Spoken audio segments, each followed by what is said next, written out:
Outside of France, Syrah or Shiraz is most widely planted in Australia. You'll have already read that Syrah or Shiraz favours a warm climate, and therefore within Australia you are most likely to find this within the southeastern part of Australia. Specifically, Barossa Valley has become very well known for its outstanding quality, very good to outstanding quality levels of Shiraz. The Barossa Valley is well known for its old vines. Old vines produce less quality fruit, but the fruit that they do produce makes wines that are highly concentrated, highly prized, and produce outstanding quality wines. Barossa Valley Shiraz is typically full-bodied, high in alcohol, with high levels of tannins and concentrated, cooked black fruit characteristics. It can be super spicy as well from the oak maturation, which is usually new oak for quite long periods.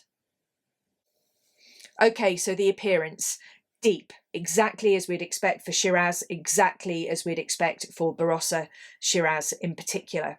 Again, it's ruby hued. This is a 4-year-old wine, but it's still showing youth. It's not developing into that garnet colour just yet. Oh, okay, so on the nose, this is pronounced. Its aroma characteristics, this is pure blackberry fruit aroma that we've got in here. We do have some black cherry and some black currant as well, but this is super bold and it's dark and it's intense. So we're going to say pronounced intensity. We also have lots of secondary characteristics as well, vanilla in particular, but then we've got cinnamon, cedar, nutmeg. We've got a little bit of coffee in here as well and some dark chocolate. They are most likely tertiary characteristics that are starting to develop as we are working with a 4-year-old wine here as well. I like the smell of this. And of course, we've got that hallmark characteristic of Syrah or Shiraz, which is that crushed black pepper aroma.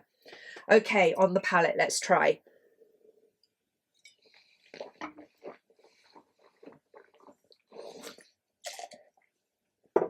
Dry. Now this is lower acidity. Hopefully you've already watched the video that I did of the Saint-Joseph, which is a Syrah from the Northern Rhone, and that had very high acidity. This wine has lower levels of acidity, and this is exactly what we'd expect for a wine from a warmer climate.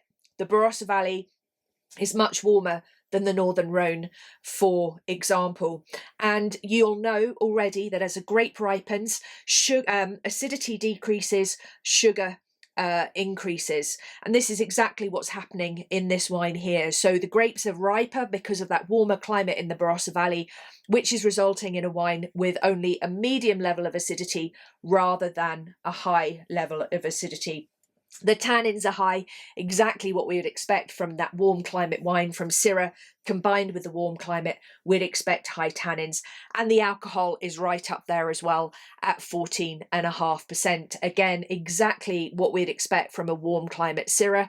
All of that sugar, the sugar increases during the ripening season, and all of that sugar is turned into alcohol, 14.5%. And you can feel it as well as a gentle warming sensation on the back of your palate. Full-bodied. Flavour intensity, well, I don't really need to try again because I can still taste this wine from my previous mouthful, but I'm going to.